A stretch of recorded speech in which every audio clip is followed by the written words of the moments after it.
so excited to come into the U.S. I can finally have a promising future for my family. Stop. We don't allow any Middle Eastern immigrants into the USA now. Stop lying to us. I know this is a joke. Please let me into the U.S. Sorry, you have to go back to your country because of President Donald Trump's travel ban.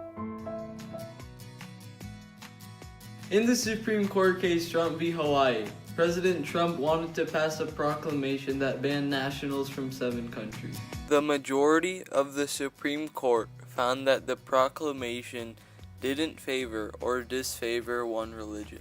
As of 2018, Trump's newest travel ban included the following countries: Venezuela, Libya, Syria, Iran, Yemen, Somalia, and North Korea. 5 of these countries are Muslim-majority countries. Across the several affected countries, more than 135 million people are feeling the effects of the travel ban.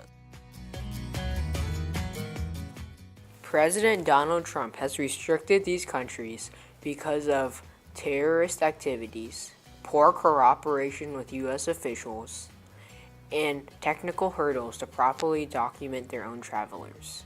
Chief Justice John Roberts upheld Trump's travel ban ruling in a 5-4 decision. In the 5-4 opinion, the court found that Trump's travel restriction fell squarely within the president's authority. The court rejected claims that the ban was motivated by religious hostility. Donald J. Trump is calling for a total and complete shutdown of Muslims entering the United States until our country's representatives can figure out what the hell is going on. Amanda Patrick, a 38-year-old from Georgia, and Betty Norris, a 49-year-old from Alabama, both believe Trump's first executive order came in too quickly. But they believe his second executive order has a promising future. Trump's first executive order banned Middle Eastern countries for 90 days. This caused massive protests at airports. The second executive order places limits on travel to the U.S. from the certain countries, which are predominantly Muslim. This replaced the first executive order, and many more people agree with this. In 2017, there was a poll conducted from February 2nd to the 4th, and it surveyed nearly 2,000 registered voters. 55% of these voters supported Trump's travel ban, compared with the 38% who did not support it at all.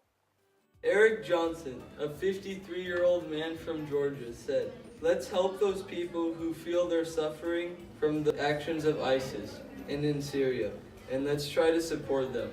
Let's not do anything to jeopardize our security, because if we're not safe, then we can't help them."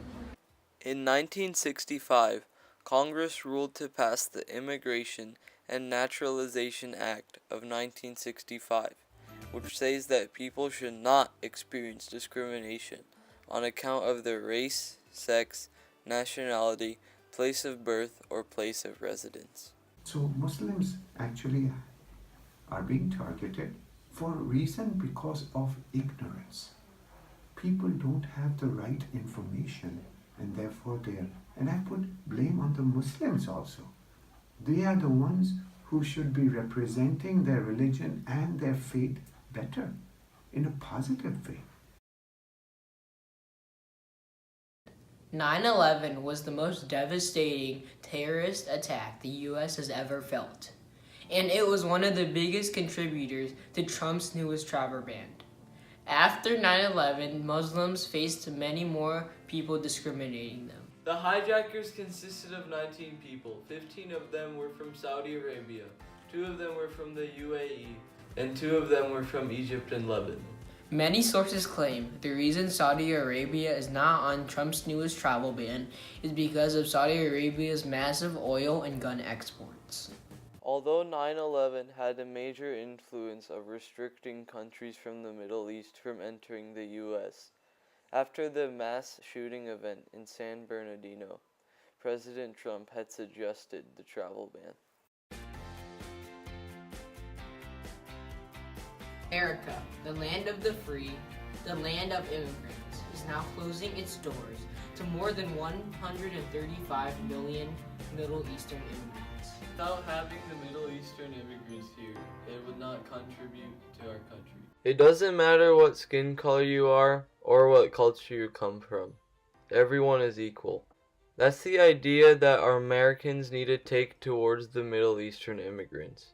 America should focus on banning the specific group of people who are committing these attacks and not putting travel restrictions on over 6 countries. As Americans, we should put ourselves in their shoes and take into consideration their thoughts and actions.